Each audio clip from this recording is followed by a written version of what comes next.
الحمد لله رب العالمين، والصلاة والسلام على أشرف الأنبياء والمرسلين نبينا محمد وعلى آله وصحبه أجمعين. أما بعد، د امام بخاری رحمه الله په دې مبارک کتاب کې منګه کتاب الرقاق یا الرقائق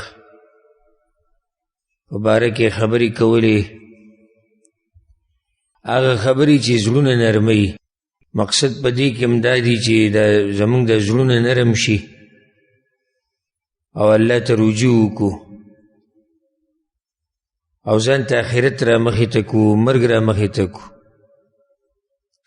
دا مقصد دی د دې مبارک کتاب د ویلو. په دې کې موږ یو بیان یو درس کړی، یو هغه حدیث باره کې خبره شوې وه چې دوه نعمتونه داسې دي چې خلک د هغې په باره کې په دوکه کې دي: الصحة والفراغ، روغ بدن او فارغ وخت. بیا د هغه حدیث مبارک کې خبره شوې وه چې اللهم لا عیش الا عیش الآخرة. پیغمبر صلی الله علیه وسلم وی ژوند نه دی مګر د آخرت ژوند دی. بیا باب یې راوړی باب مثل الدنیا فی الآخرة. په دې باب کې دا خبره بیان کړې ده چې د دنیا مثال د آخرت په مقابله کې هیڅ هم نه دی. آیت یې راوړی سورة الحدید چې ژوند د دنیا داسې لوبې دي، مشغله د پالتو، ډول دی، فخر دی، د ډیروالي حیرس دی او نور هیڅ هم نه دي. دنیا د آخرت په مقابله کې هیڅ هم نه ده. ولې دا باب راوړی؟ دې دپاره راوړی چې تا ته دا وایي چې دا دنیا چې د آخرت په مقابله کې هیڅ هم نه ده، نو په دې بې ځان مه دوکه کوه که نه. چې یو سړي ته پته ولګي چې دا دنیا هیڅ هم نه ده د آخرت په مقابله کې، او بیا هم د هغه آخرت دپاره څه نه کوي او بیا هم د دې دنیا نه زړه نه تورېږي، نو د ده دا خبره صرف بیا په خوله باندې ده، یعنې زړه کې دا خبره نشته.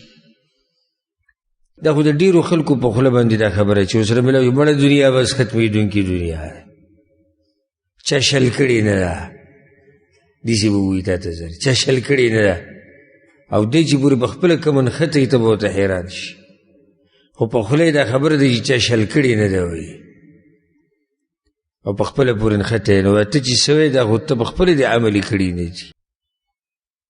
نو دا دنیا د آخرت په مقابله کې هیڅ هم نه ده. په دې باب کې یو حدیث راوړی، دا حدیث به ووایو بیا مخکې خبره کوو. حدیث راوړی د سهل رضی الله عنه، هغه وایي چې سمعت النبي صلی الله علیه وسلم یقول، ما د پیغمبر صلی الله علیه وسلم نه دا خبره اورېدلې ده: موضع صوت فی الجنة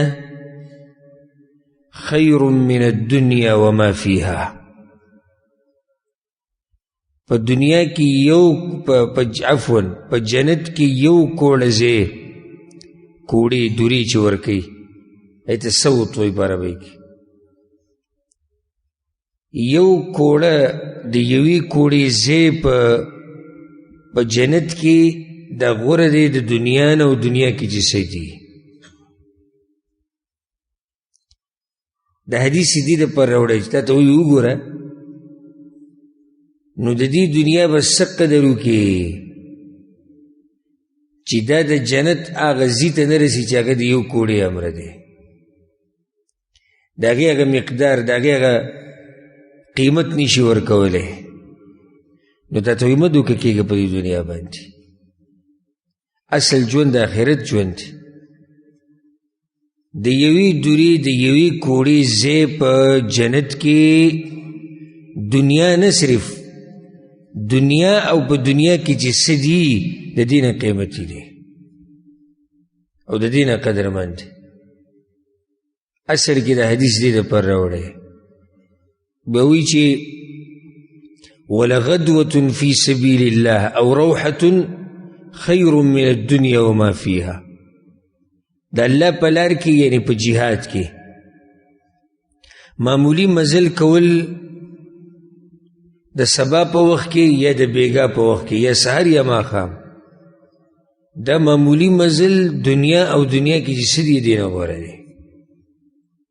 نو دې کې د جهاد فضیلت بیان شو چې د الله په لار کې معمولی سفر کول د دنیا او دنیا کې چې څه دي د هغې نه غوره دي. فی سبیل الله بعضو دا ویلي چې فی سبیل الله عام دی، یعنی هر هغه کار چې ته د الله دپاره کې نو دا کار غوره دی دنیا او دنیا کې چې څه دي. مقصدی خبره حدیث کې دا وه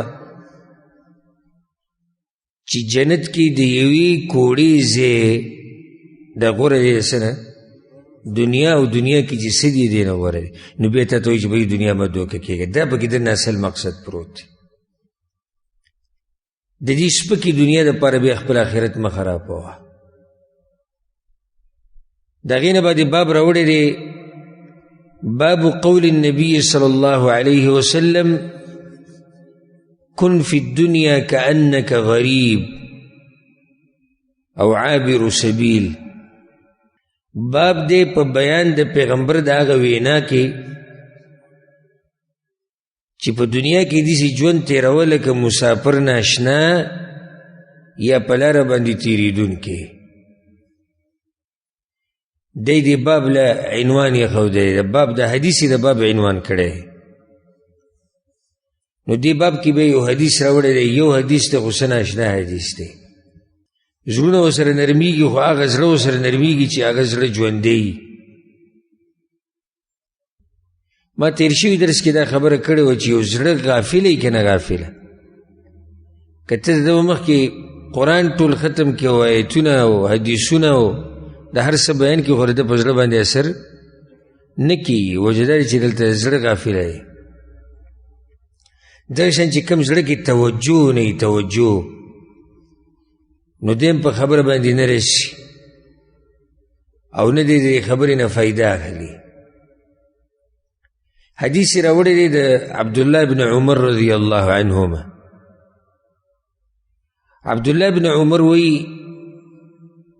وی اخذ رسول الله صلی الله علیه وسلم بمنکبی. یو ورځ پیغمبر صلی الله علیه وسلم راغی نو زما په دې ولی باندې لاس کېښو، په دې اوږې ورته لاس کېښو.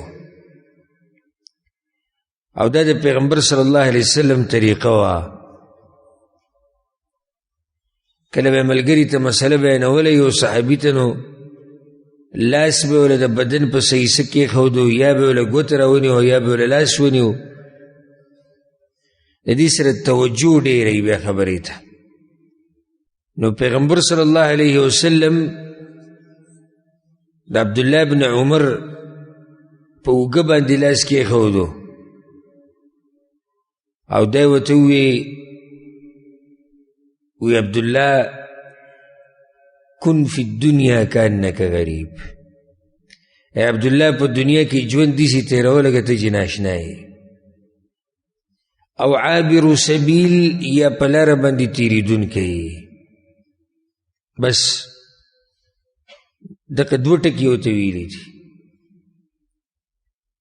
په دنیا کې داسې ژوند تېروه لکه ناشنای یا په لاره باندې تېرېدونکی. دا هغه ټکي دي او هغه کلمات دي چې د اوږدو اوږدو تقریرونو نه دا کافي ده. اوږد تقریر یو سړی کې به ګینټو ګینټو باندې د هغه تقریرونو نه دا نصیحت کافي دی. او پیغمبر صلی الله علیه وسلم سره خو هغه فصاحت او بلاغت چې واضح ده. په خپله وایي چې الله ماله جوامع الکلم را کړي. جوامع الکلم معنی ده چې یو سړی لنډه خبره وکړي او پای کې ډېرې معنی پرتې. نو د پیغمبر صلی الله علیه وسلم نصیحتونه به هم دغه شان لنډ نصیحتونه به او پای کې به ډېرې خبرې پرتې او د څه ناشنا نصیحت یې کړی دی. د فصاحت نه او د بلاغت نه ډکه موعظې بیانه کړې دي. کن فی الدنیا کانک غریب، په دنیا کې داسې ژوند تېروه لکه ته چې ناشنا یې، یا په لاره باندې تېرېدونکی عابر سبیل. ولې دا دوه قسمه خلک ذکر کړي دي؟ وجه دا ده چې دا دوه کسان، یو ناشنا چې یو ځای کې ناشنا وي، او دویم چې مسافر په لاره باندې تېرېږي نو د ده زړه په هغه ځای کې نه لګي. نو پیغمبر صلی الله علیه وسلم دا نصیحت کوي موږ ټولو ته چې په دنیا کې هم داسې ژوند تېروه. اوس موږ دې ملک کې وګوره، چا ته چې معمولي خبره وکړې چې وروره دا کار وکړه یا داسې وکړه یا دا ځای ځان له داسې برابر کړه، بړه وایي چې ته هم سبا له ځمه. دی ځان ته مسافر وایي. دغه شان ناشنا چې یو علاقه کې څوک ناشنا وي، زړه یې د هغه ځای سره نه لګي. که دې ته ولې ډېر مال ورکړي او ډېر څه ولې ورکړي، خو هغه ځای کې نه خوشحالېږي. خپل وطن خپل ملک ته یې شوق وي. مړه وي خپل ځای خپل ځای، یو ورځ باسي ما خپل ځای له ځو. نو څنګه چې دا کم سړی مسافر او د ده زړه نه لګي په یو ځای کې، دغه شان ما تعالی په کار دی چې د دنیا کې زړه نه لګو. موږ دلته مسافر یو، دلته موږ مسافر یو او دلته موږ ژوند داسې تېرو لکه یو ناشنا سړی چې ژوند تېروي، زړه به نه لګي دنیا سره. دې بعضو ته چې وایي چې سبا لتې ځو، چې دې بعضو ته نصیحت وکړي وایي سبا لتې ځو، نو دغه شان چې د دنیا باره کې هم ووایه که نه چې سبا لتې ځو. چې ته ورته کله د دې ملک خبره وکړي یا بل ملک چې دا کار وکړه، مړه وایي چې سبا لتې ځو. چېرته یو ورځ خو د خولې نه دا ټکي هم راوباسه که نه چې دنیا نه مو سبا له ځو. دا دومره چې پکې ورننوتې. ما یو پیر کور کې څه کار کوو، نو بعض ملګرو راته بیا نصیحت وکړي دا پردي کورونه دي، اوس څه پته لګي مالک درته وایي چې ځه. نو ما هغه ملک کې چې ولې هغه خپل کورونه یې که هلته راته مالک ووایي چې ځه، یو ځای کې هم نشته خپل. ته که دا وایي چې هغه ملک کې چې کوم کور دی، که هلته راته الله ووایي چې ځه، نو بیا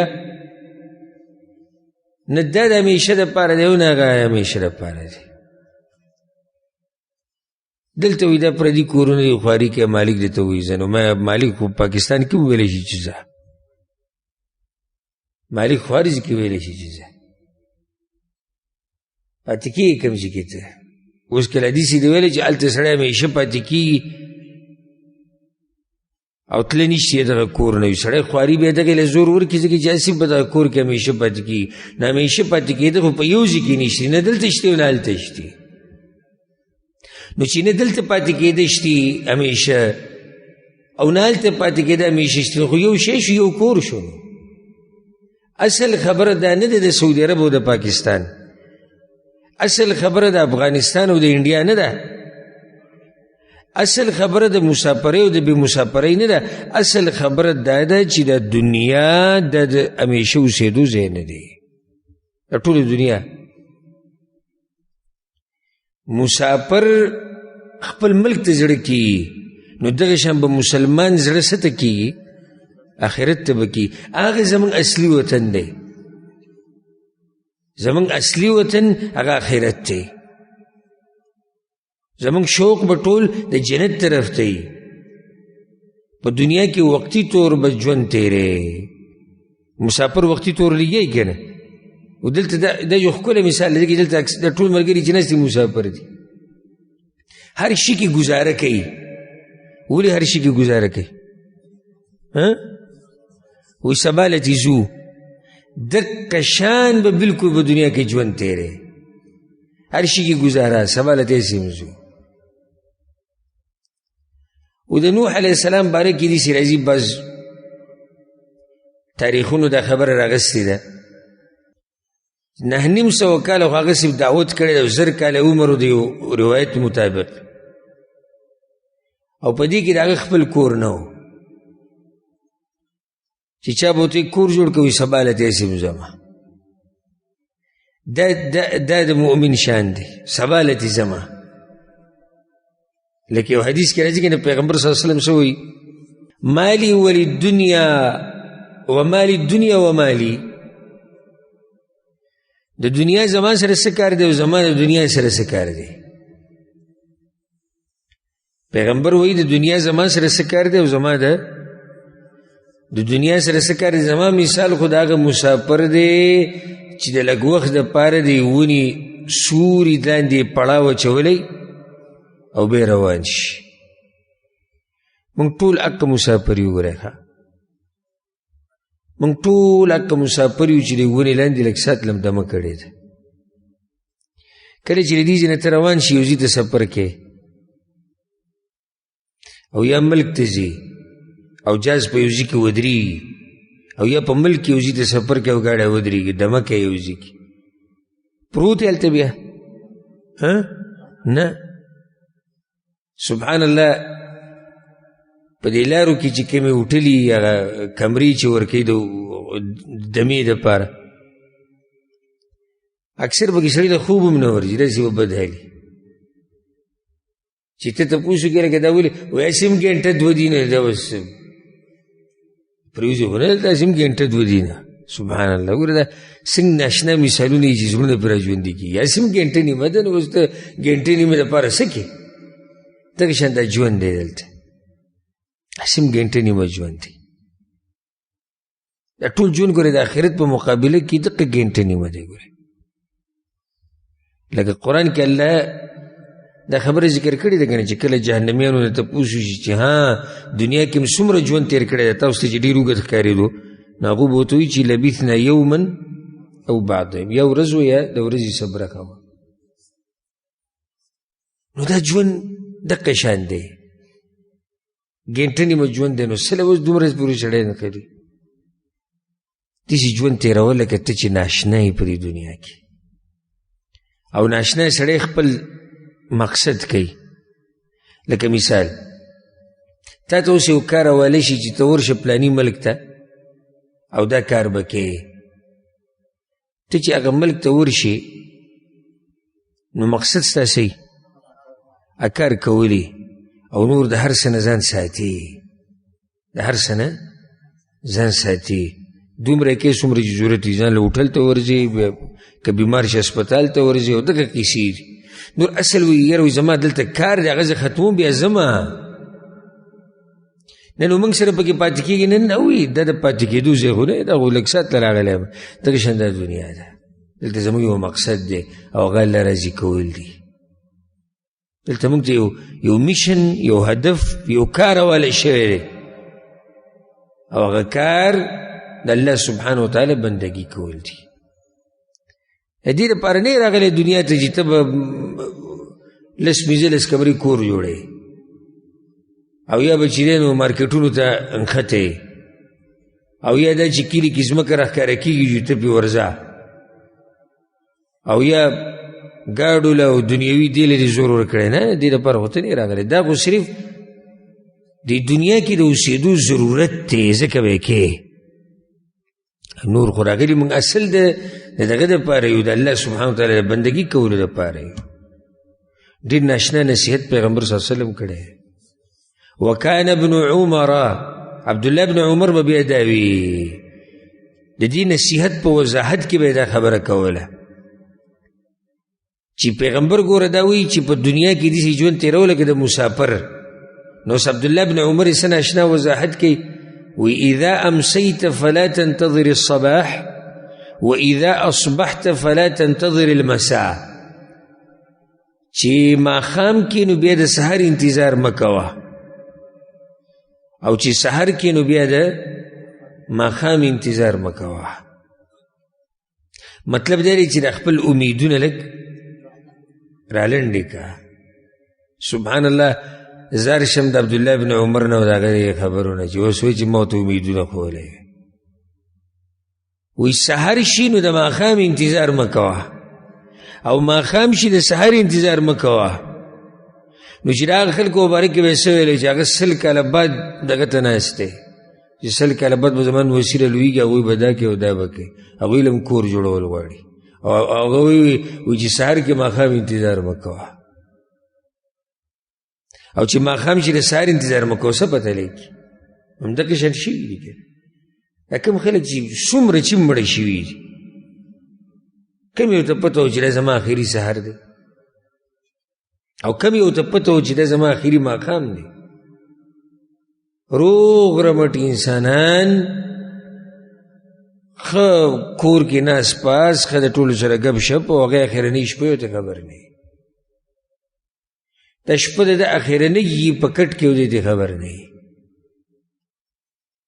دا سحر د ده په کور کې اخرنۍ دې ته خبر نه وي ډېر د کور نه وځي وي بیا راځم زه صحیح دی چې بیا رالم بیا به خبرې کوو بیا رام نه شي کور ته ډېر پکې مقبرو ته ځي او د مړو سره او خښې کې او بیا راشي او د پلانې مړله او پلانې مړله تلي دي او بیا راغلي نه دي واپس داسې پکې یو شي ما ته خو ځو راځو که نه ما ته مقبرو ته ځو راځو یو ورځ به صرف ځو راځو به نه ولې زمونږ په مخ کې نه دي تلي چې بیا راغلي نه دي ډېر شی او ما ورته د کور نه وځو راوځو یو ورځ به ترې صرف وځو بیا به ورته واپس نه راځو اوس هغه پته نه شي چې هغه ورځ کله ده لکه عبدالله بن عمر و انتظار مه کوه ما ورته چې کپړې واچو نو بیا وروسته به وباسو دا به وکړو دغه به وکړو هېڅ پته نه لګي چې کومه کپړه به زموږ نه په قینچۍ باندې پرېږدي کیدای شي دا کومه کپړه چې موږ اچولې ده اوس دا کیدای شي دا کپړه نه په قینچۍ پرېږدي وایي چې مړی لامبوي نو د دې په قینچۍ نه پرېږدي د دې پرېږدي که تا چې داسې سوچ کړی دی چې دا کومه کپړه چې ما واغوسته دا به زه په خپله وباسم که نه بیا چې ما څوک لامبوي هغه به رانه وباسي د دې چې د سوچ کړی زړونه زمونږ سم سخت شوي دي که نه دا قسمه خبرې زمونږ مخې ته تلي راغلي په خپلو لاسونو م لمبولي دي په خپلو لاسونو م خښ کړي دي په خپلو لاسونو م جنازې اوچتې کړي دي کټونو له موږې ورکړي دي او بیا هم داسې دی لکه د سره چې څه شوي نه څه سخت زړه دی د بعضو انسانانو ته خو چې زه وګورم حیران شم ورته په لاسنیوه کې به ناسي تعزیت کې به ناسي د دنیا خبرې به کوي او بیا چې دا ځینې راوځي بیا به په خندا او په ټوکو ټکا مړه وایي دنیا رواج دی نن تی دی لاړ سبا له به ته بل ځي بل زه نه دی سبا له به ته بل ځي او ځکه یو کس خبره کوله هغه به د مړي لمبول عربی و ډېر دینداره سړی و بیان کې لګیا و هغه دا خبره کوله داعي و ډېر تکړه داعي و او ما ته به خپله دا خبره اورېدلې وه سعودی و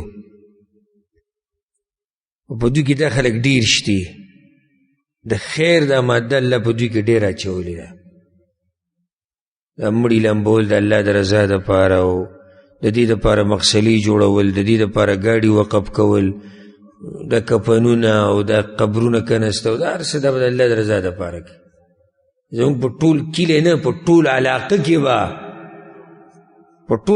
کې به داسې ځای ته ونه مومي چې هلته دا ورکړي چې دلته مړي د الله د رضا دپاره لمبولی کېږي او کفن او هر څه په منګه ده څوک دې وښیي ماته چېرته که نادرن یو ځای نوم راوالي نو جدا خبره نو دوی کې دا خبرې ډېرې شتي ده خیر نو هغه دا بیان کوي یو ځوان هلک و ما به پېژنده وي زموږ د کور سره به یې لوبې موبې هم کولې او ډېر وې په ګډوډو روانو وی ما ورته نصیحت کوو چې ته راشه مونږ مړي لامبو ته به مړی چې ته ورځ مونږ سره ولامبې وایي ما کېدای شي که دې سره دا زړه ویرېږي او دې ګناهونه واپس شي. وی هغه ما ته وایي چې دغه ځینې مې کرکه کېږي. څه نصیحتونه ورته ما وکړو خو هغه وایي چې زما کرکه کېږي. وی به یو ورځ راغی، یو ورځ راغی خو ډېره عجیبه طریقه باندې راغی. څنګه راغی؟ وایي 4 کسانو اوچت کړی و راوړو لامبولو له. نو بیا ما لامبو سوچ مې کوو چې دوی چې دې ځینې زما کرکه کېږي. موږ چېرته دې خبرو ته د سره زموږ د ذهن نه ځي چې یاره یو ورځ به دغه ځي کې پراته یو په دې کټ باندې او بل به ماړی راړی په دې دنیا کې داسې ورننوتي اوسم. او عبدالله بن عمر وایي چې سحر کې ماښام انتظار مه کوه، یې چې ماښام را نه شي، او چې ماښام کې سحر انتظار مه کوه. وخذ من صحتك لمرضك ومن حياتك لموتك. او د دې روغ بدن نه فایده واخله د بیماري د راتلو نه مخکې، او د دې ژوند نه فایده واخله د مرګ د راتلو نه مخکې. دې باره کې خبرې مونږ تېر شوي درس کې کړې وي، الصحة والفراغ، چې دوه نعمتونه دي خلک دې باره کې به دوکه کېږي. دا هغه روایت دی چې امام بخاري راوړی، خو بل روایت کې ورسره دا الفاظ زیادت شته دي الفاظو. عبدالله بن عمر وایي وعد نفسك من أهل القبور، او ځان په قبرونو والو کې شماره. فإنك لا تدري يا عبد الله ما اسمك غدا. اے دا الله بنده سبا ګوره پته نه لګي چې سبا به دې څه نومي. سبا به درته خلک مړی وایي که نه پلانې به درته وایي. ما دا فایده درس کې ذکر کړی مو دې ملګرو ته. ما دا دنیا موږ پورې څومره نښتي یو که نه چې د هغې دپاره هغه آخرت پکې ډېرو پرېښودی دی. دا دنیا دومره زر د سړي نه اخیستی کېږي، دومره زر. یو سړی دی 9 بجې مړ شو، موږ به وایو چې نوم یې دی منصور.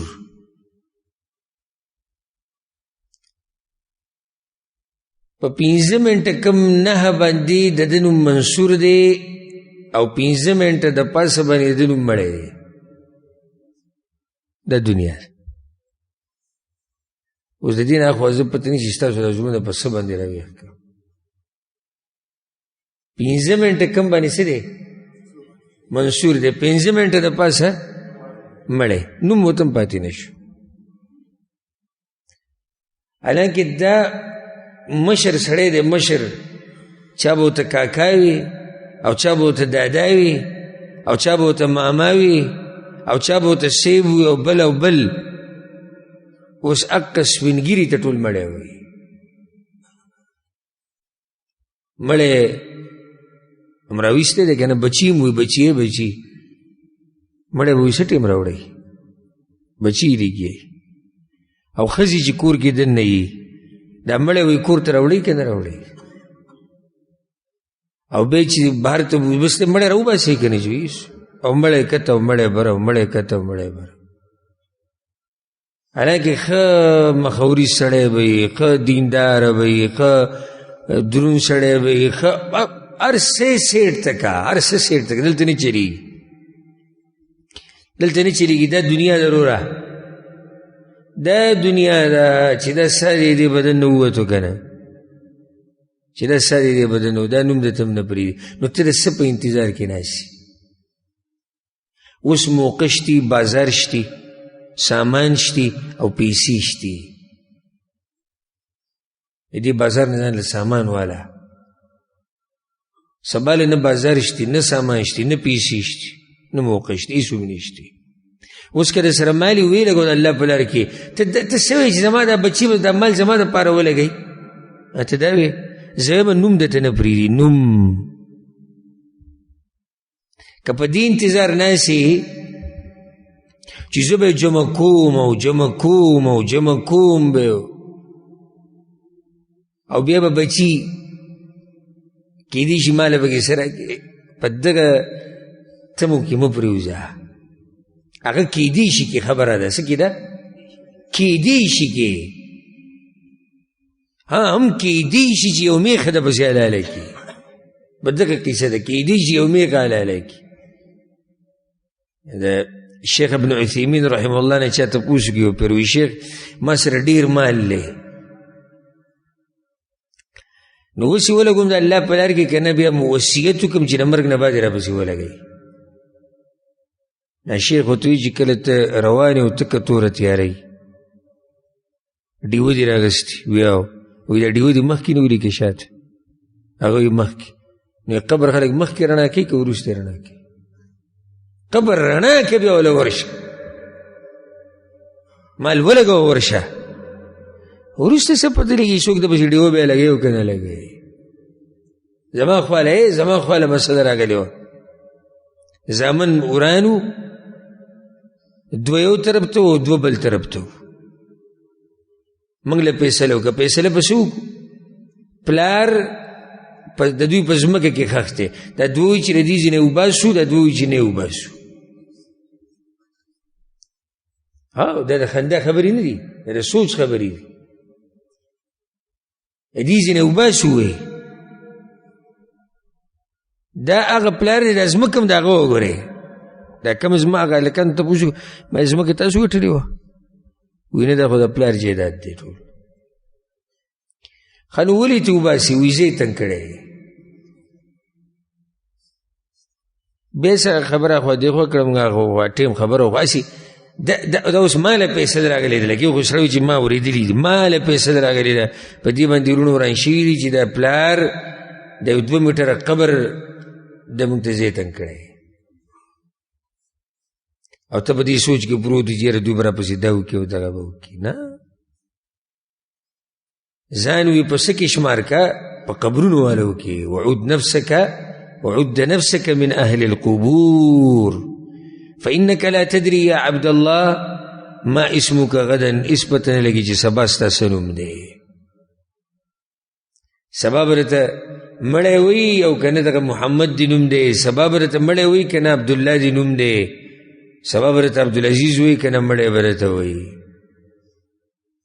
سبانۍ شپه به دې په قبر کې که نه تولۍ کې به خپل زه دې ته سوچ وکړم کله نه کله د شپې چې سړی وده کي او د ذکر او اذکار ووایي او د سترګې بندې کړم که نه نو ډېر په یېرې سره بندې کړم ډېر په یېرې سره او بس آخري وخت کې دغه اذکار هسې د اذکار نه دي راغلي د خوب دا سبحان الله پیغمبر صلی الله علیه وسلم چې د اذکار ښوولي دي دې لپاره ښوولي چې دا اخرنۍ خبره وګرځي ولې پته نه لګي هغه به ډېر ناشنا وښي چې یو سړی په دنیا کې په تولۍ کې ویده شي او په قبر کې راپاسي منکر نکیر دې سوال کوي د حیران شي چې اندازه اومه څه کې ورالم کمزي ته داسې حالات هم راتلی شي موته باندې چې موږ د دنیا کې پرېوځو او راپاسو بل ځای کې او منکر او نکیر راته بیا ولاړې او وایي چې جوابات راکوي نو دا د پیغمبر صلی الله علیه وسلم نصیحت ته سن اشنا نصیحت یې کړی کن فی الدنیا کانک غریب غریب په عربي کې هغه غریب ته نه وایي کوم ته چې موږ غریب وایو غریب په عربي کې څه ته وایي ناشنا ته د غربت ژوند مطلب یعنی داسې ژوند تېر کړه ته چې ناشنا یې او یا د مسافر ژوند تېروه زړه مه لګوه د هغې نه بعد باب راوړی دی باب فی الامل و طوله دا باب دې مسلې دپاره راوړی دی چې اوږده اوږده ارمانونه مه کوه اوږده اوږده ارمانونه مه کوه دې ارمانونو خو موږ تباه کړو که نه موږ خراب هم دې ارمانونو دې امیدونو کړو یاره چې د مور خېټې ته د ماشوم ورشي د مور پلار ارمانونه پیدا شي او بیا چې را پیدا شي او بیا چې سبق شروع کړي او بیا د خپل ارمانونه شي او بیا ځوان شي او بیا د واده او بیا بچی او بیا مزدوری او بیا نوسی او بیا کډوسی او یو اوږده سلسله سټارټ شي. د دې سلسلې باره کې یو حدیث را روان دی انشاءالله. نو امام بخاري دا باب دې لپاره راوړی چې د انسان د ارمانونه نه ختمېدونکي ارمانونه دي. وایي که نه خلک وایي نیمګړې نیمه خوا دنیا ده. نیمګړې دنیا ورته وایي خو ارمانونه یې داسې پړپړه جوړه کړې ده. ارمانونه وایي پوره نه شو. نو د چا پوره شوي دي؟ د چا پوره شوي؟ د 100 کالو چې مړ شوی دی د هغه ارمانونه پوره شوي دي؟ د هغه هم نه پوره شوي. د 200 چې مړ شي هغه هم نه پوره شوي. آیت یې راوړی دی چې دا دنیا پوره کېږي نه، دا خو د دوکې سامان دی. د سورت آل عمران آیت یې راوړی دی كل نفس ذائقة الموت. هر نفس سکون کې د مرګ دی. هر نفس سکون کې د مرګ دی. كل نفس ذائقة الموت وإنما توفون أجوركم يوم القيامة. او بیا به اجرونه تاسو د قیامت په ورځ ملاویږي. نو چې هر نفس باندې مرګ را روان دی نو بیا د ارمانونه لږ څه که لږ راکم که که او بدلی به په آخرت کې ملاوي. فمن زحزح عن النار، نو څوک چې د اور نه واوړېدو وادخل الجنة او ورننوتو جنت ته فقد فاز.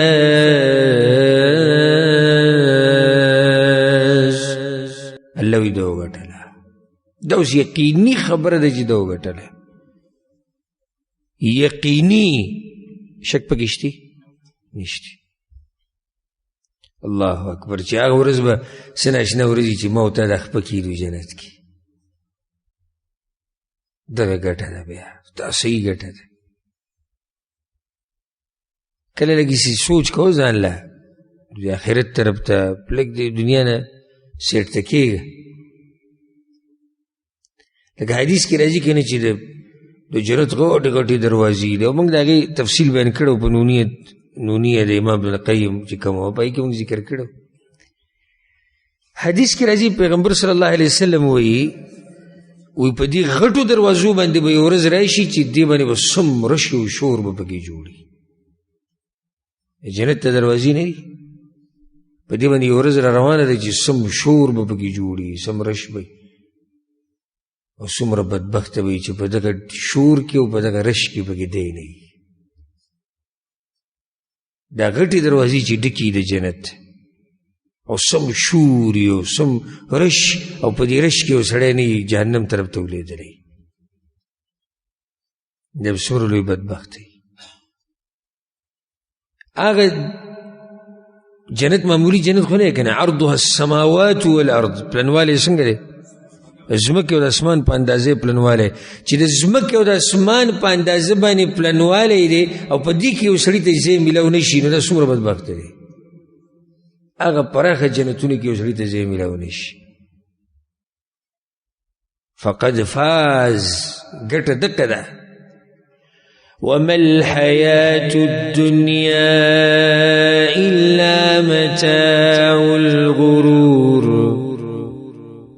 دا ژوند دنیوي الله وی دا نه دی مګر د دوکې سامان دی. امام بخاري د آیت ولې راوړو؟ واضح دی. واضح دی آیت دې لپاره راوړو وایي چې دا د دوکې سامان دی، مرګ را روان دی، د ارمانونه لږ کنټرول که خپل.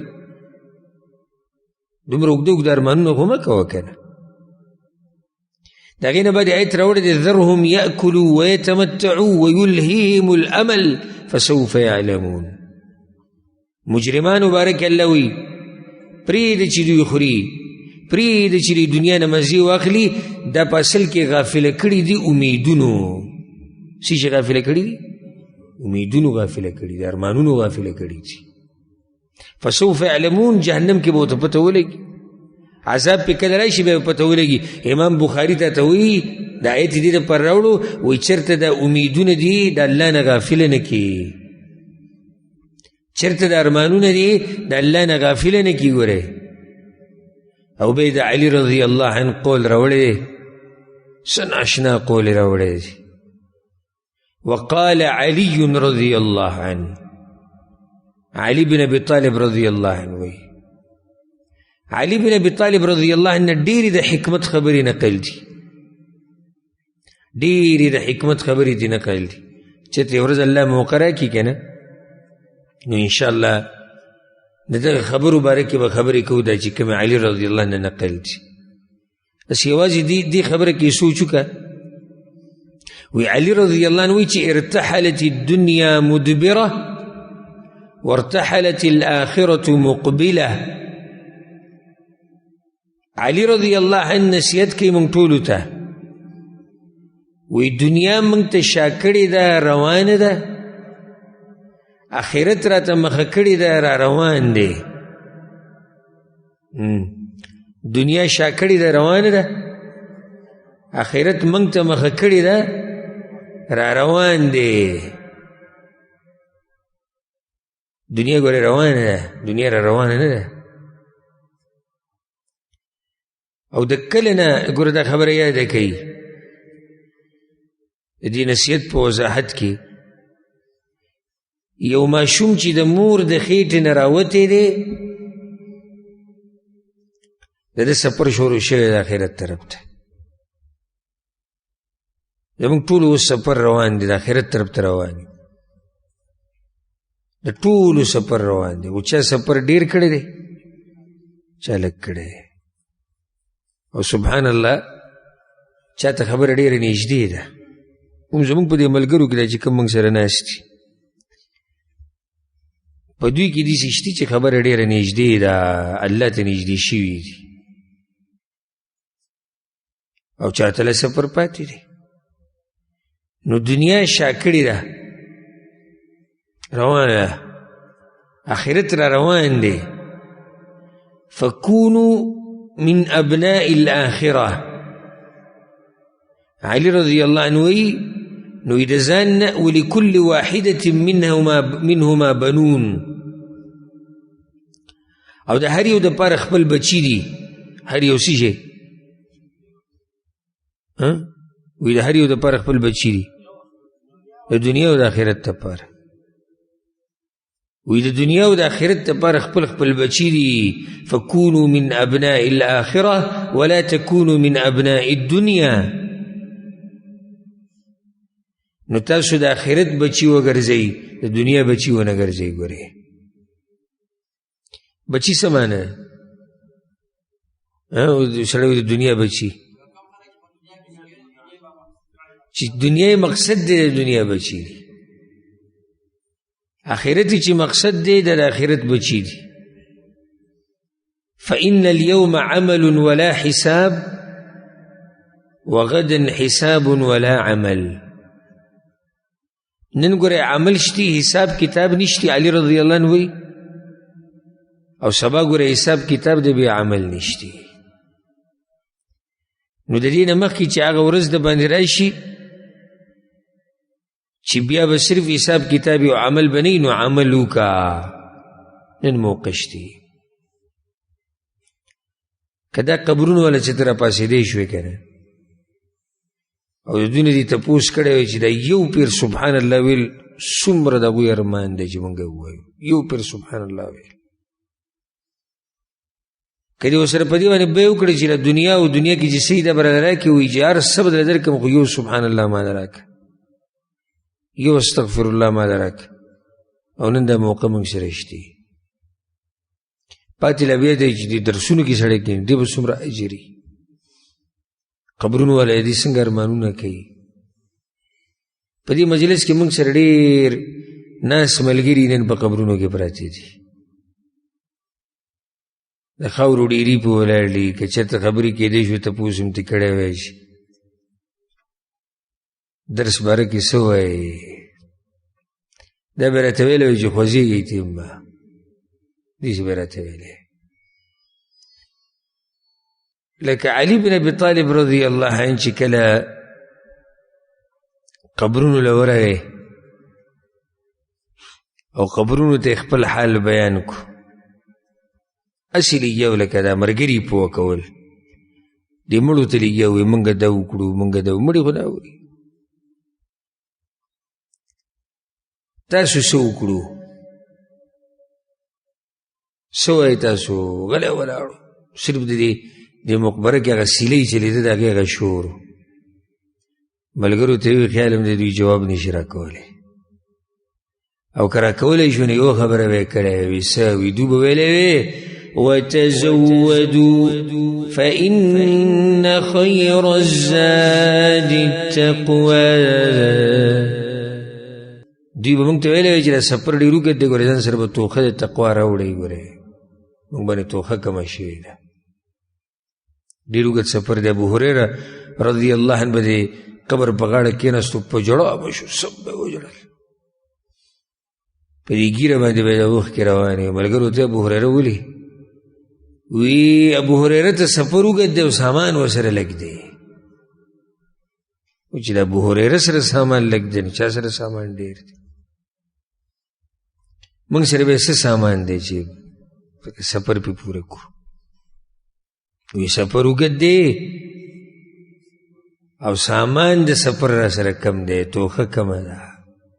ما خبره دې پوره راوسته ما کې د زموږ د کوم ملګري چې وفات شوي د الله دې ټول وبخي، درس ملګري و زموږ که نه، زموږ خو زړه ته نږدې و. په دې کرونه کې پکې مړه شوي دي ډېر بعض ملګري. زموږ یو ملګری و الله دې په رحم وکړي، دې چې مخامخ په دې چې به ناست و، هغه هم دغه یو څو میاشتې مخکې مړ شوی دی، الله دې وبخي.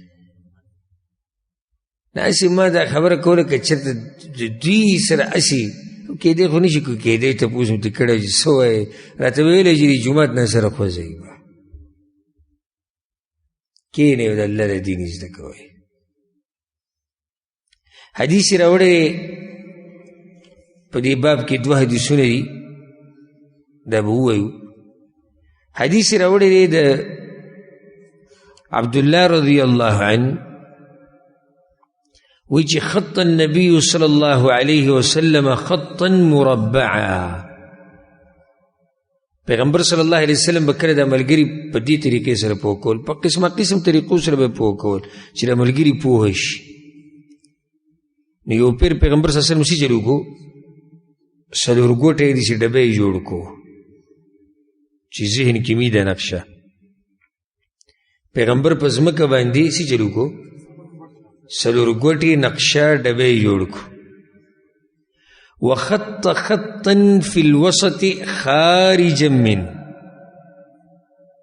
او په دې منځ کې یو کرښه راښکو د یو سر نه د بل سره پورې، خو بهر ته یې وویسته، د دې څلور ګوټې نقشې نه بهر ته وویسته. وخط خططا صغارا إلى هذا الذي في الوسط من جانبه الذي في الوسط، او دا په دې منځ کې چې راکمه کرښه ده، یې څلور ګوټې په دې منځ کې چې ده، د دې غاړو ته وړې وړې کرښې راښکو دي، داسې داسې داسې بیا داسې او داسې او داسې. وقال او دوي هذا الإنسان، دا انسان دی، د څلور ګوټې نقشه کې دننه چې دا سره دا انسان دی. اوس ګورې د پیغمبر د پوه کولو د طریقې ته، دا انسان دی. وهذا أجله محيط به أو قد أحاط به، دا خو منځ کې انسان دی، نو دا څلور ګوټې د څه شي تاو شوی دی، وایي دا د ده د مرګ نیټه ده، دا څلور ګوټې چې تاو شوی دی څه شی دی، دا نیټه ده. وهذا الذي هو خارج، خنو دا بهر ته چې دوته دا څه شی دی، وایي عمله د ارمانونه دي،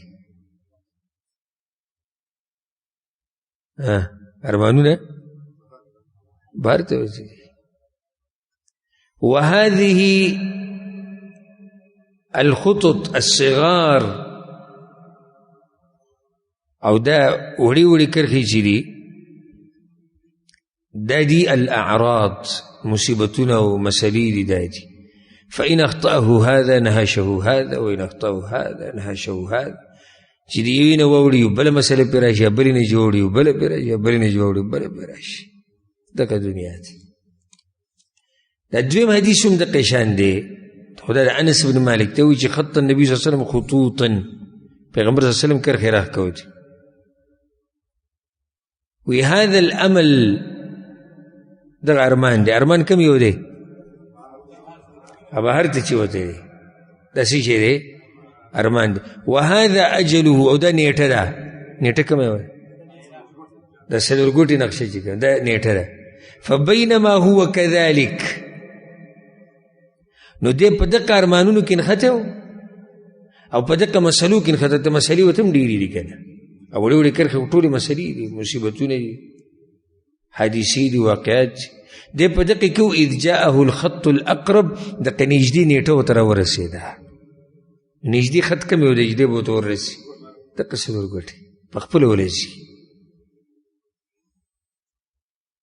نو دا چې دا څلورګوټې نقشه شوه او دا انسان پکې روان دی روان دی روان دی، اخري سر ته دی ورسېدو، مرګ راغی. هغه مسلو نه دی فارغه نه شو، مسلو نه فارغه نه شو، او امیدونه خو په منځ کې پاتې شو،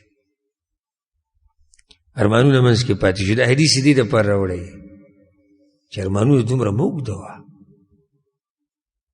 ها دا خبره صحیح ده چې هغه ارمانونه چې انسان پکې د آخرت نه مخ واړی، هغه ارمانونه مه کوه. یو داسې ارمان کول دی چې انسان پکې د آخرت نه غافله نه وي، دا خو د انسان طبیعت دی، دا خو جایز دی. که انسان ارمان دی چې زما دیدي سوی دی، بچو سبق وویلی دوی دا وکړه دوی، او آخرت نه غافله نه وي، دا خو هېڅ خبره نه. موږ چې کوم ارمانونه یادو د هغه چې انسان د دنیا نه د آخرت نه غافله شي او په دنیا کې ورننوځي، دغه ارمانونه چې بلکل الله پرېښودی، پیغمبر یې پرېښودی، آخرت یې پرېښودی او په دغه دنیا کې ورننوتی. د دې دپاره امام بخاري دا باب راوړی. نو په دې باندې به اکتفا وکړو. انشاءالله پر روان درس کې به باب شروع کوو. ډېر ناشنا باب دی. وایي څوک چې شپېتو کالو ته ورسېدو نو الله وله بانې ختمې کړې. د دې باره کې به انشاءالله خبرې کوو. الله دې موږ په قرآن او حدیث باندې پوه کړي، او الله دې زموږ توجه د آخرت طرف ته کړي.